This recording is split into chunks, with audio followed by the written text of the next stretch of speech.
Bueno, bienvenidos a otro nuevo video. Ya saben, suscríbanse, denle like y compartan el video.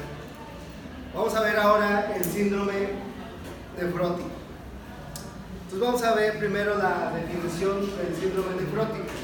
O sea, el síndrome nefrótico, ¿sí?, es un trastorno a nivel renal donde va a haber una alteración en la permeabilidad del glomérulo, lo que me va a permitir que haya una excreta, ¿sí?, excesiva de proteínas, principalmente una proteína que se llama la albúmina. Ahora vamos a ir viendo, ¿sí?, quién produce ese trastorno de cambio de la permeabilidad de la membrana. Y entonces vamos a ver ahora la etiología. Vamos a ver que la etiología son principalmente enfermedades autoinmunológicas, y son dos enfermedades autoinmunológicas: esta que se llama artritis reumatoide, lupus eritematoso sistémico, pero también la diabetes, ¿sí?, la preeclampsia, y hay algunas alteraciones que todavía no se conocen los factores que provocan, que se llama idiopática. Pero son las principales causas que me van a provocar un síndrome nefrótico. Recuerden, artritis reumatoide, lupus eritematoso sistémico, que estas son dos enfermedades autoinmunológicas, pero también la diabetes, la preeclampsia, y hay algunas que no conocemos todavía su origen, que le llamamos de tipo idiopático. ¿Cambio? Vamos a ver que en México, vean, una de las principales causas de que me van a provocar enfermedad renal crónica.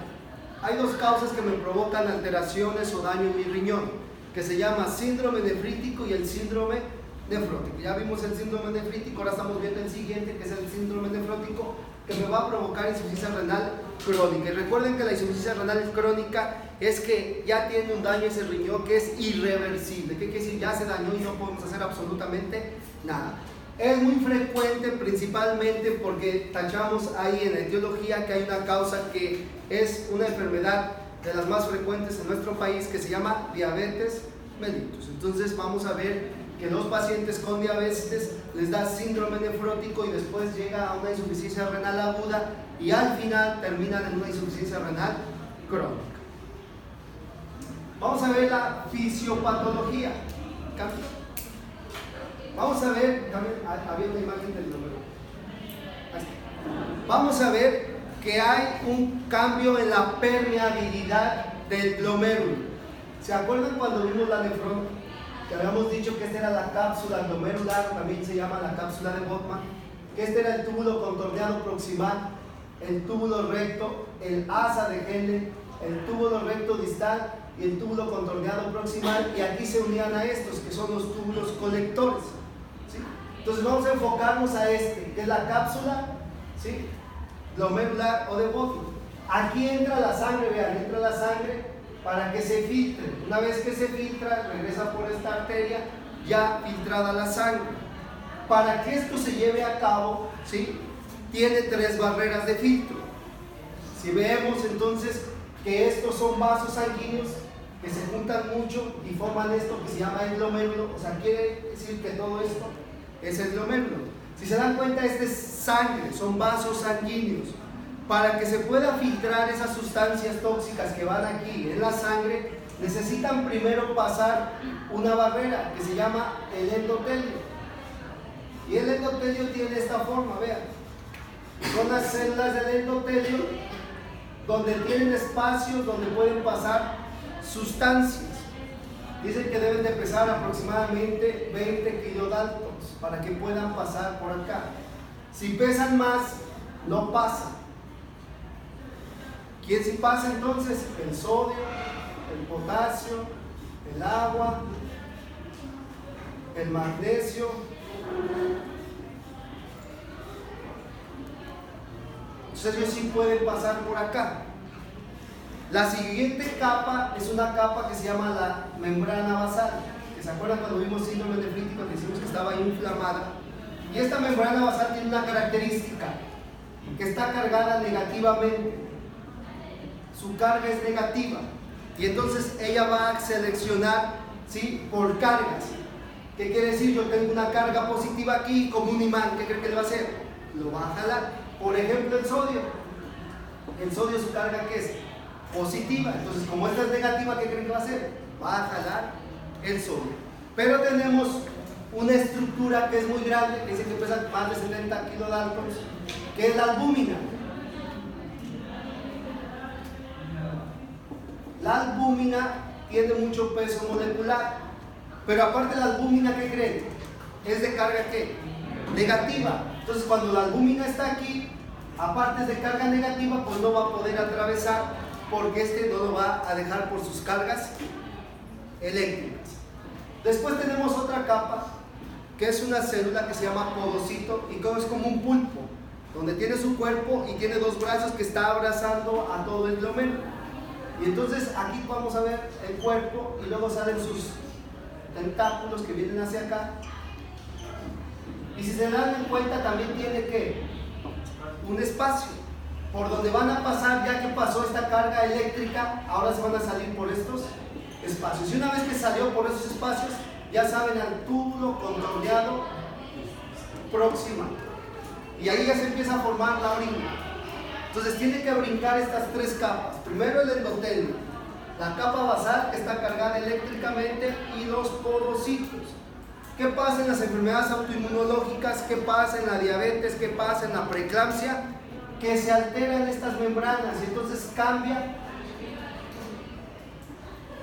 su polaridad. Y al cambiar su polaridad, ¿qué creen que va a pasar? Que ahora esto que era negativo, ¿qué creen que va a hacer? Lo va a jalar y va a empezar a salir para acá, porque esto además se hace más grande. Y entonces la albúmina que estaba acá no se salía y ahora sí se va a empezar a salir. Y esta albúmina es una proteína. Entonces la característica de estos pacientes es que tienen que proteinuria, porque cambia la polaridad de esta membrana. Y ahora resulta que ¿qué? El sodio, el potasio y el agua no se salen y se empiezan a quedar atoradas ahí y empiezan a salir elementos que no deberían de salirse. ¿Qué pasa? La albúmina es una lipoproteína que sale en cantidades tan abundantes que cuando empieza a bajar la cantidad de albúmina que circula por la sangre, ¿sí? El agua, aparte que se está reteniendo, se empieza a salir del vaso sanguíneo. Porque recuerden que la albúmina, ¿sí?, va a dar una presión que se llama la presión oncótica. ¿Qué quiere decir? Retiene el líquido. Yo tengo una albúmina aquí y va agarradito de la mano con una molécula de agua y no la deja. Tú quédate aquí adentro del vaso. Cuando ya no tengo albúmina, el agua queda libre y lo que hace es se sale del vaso sanguíneo y se va hacia afuera, y entonces te empieza a provocar ¿qué? Edema. Uno de los tratamientos cuando los pacientes tienen mucho edema es que yo le inyecto albúmina. Se la pongo en la sangre y la albúmina ¿qué hace? Jala todo el agua que está afuera hacia adentro del vaso sanguíneo. Entonces la albúmina me ayuda a quitar también el edema. Entonces, ¿qué pasa? No tengo albúmina y el agua se empieza a salir y me va a empezar a provocar edema. Ahora vean, cuando se empieza a disminuir la cantidad de albúmina, recuerden que el organismo siempre tiene que estar en ¿qué? Equilibrio. Y entonces el hígado empieza a producir muchas lipoproteínas, principalmente albúmina, pero también produce colesterol y triglicéridos. Entonces a los pacientes que tienen síndrome nefrótico también se les eleva el colesterol y los triglicéridos, porque el hígado empieza a producir mucho más albúmina. ¿Sí? Entonces, una vez viendo esto, vamos a ver ahora el cuadro clínico. ¿Sí? Entonces el principal síntoma se llama el edema.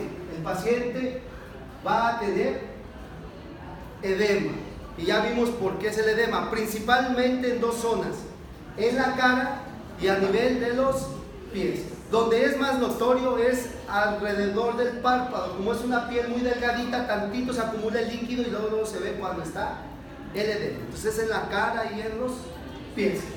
La siguiente es que empieza a salir proteinuria, y entonces la albúmina de la orina forma una orina como si fuera orina espumosa.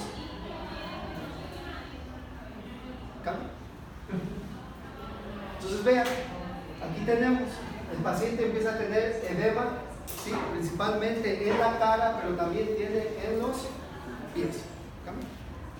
Aparte, ¿qué más va a tener? ¿Sí? Aumento del colesterol y los triglicéridos. Y entonces aquí encontramos los criterios para poder diagnosticar un paciente con síndrome nefrótico. Lo primero era proteinuria. ¿Pero cuánto debe ser la proteinuria? Más de 3.5, ¿sí?, en 24 horas. Disminuye la albúmina.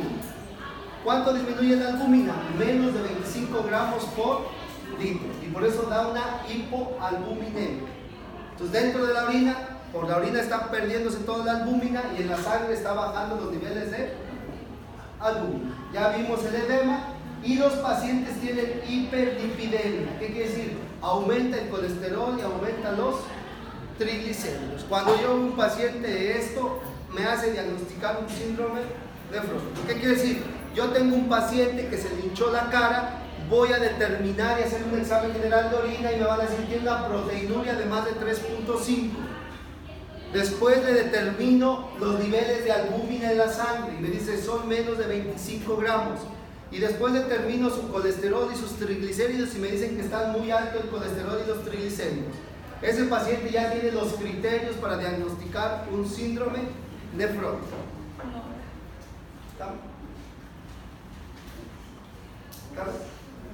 Y llegamos entonces al tratamiento. El tratamiento ya vimos que son principalmente enfermedades, ¿sí?, autoinmunológicas. Y lo que tenemos que hacer es que esta membrana la tenemos que desinflamar, que cambie su permeabilidad y que empiece a haber, en lugar de haber cargas negativas, positivas, que empiece a haber cargas negativas para que ya no deje salir. Y ese medicamento que utilizamos se llaman corticosteroides. Y el principal corticosteroide que usamos se llama prednisona. Y eso me va a permitir que cambie esta permeabilidad. Ahora, si hay muy poca albúmina, pues ¿qué le voy a agregar también? Albúmina. Si tengo muy alto el colesterol y los triglicéridos, ¿qué le voy a dar? Pues tratamiento para bajar el colesterol y los triglicéridos. Entonces le doy atorvastatina y mesafibrato. El paciente tiene mucho edema. ¿Qué le voy a dar? Un diurético. Le doy furosemida. Pero recuerden que desde que le estoy dando albúmina también puedo ya jalar el agua. ¿Sí? ¿Qué pasa si a este paciente no le doy un tratamiento o no mejora?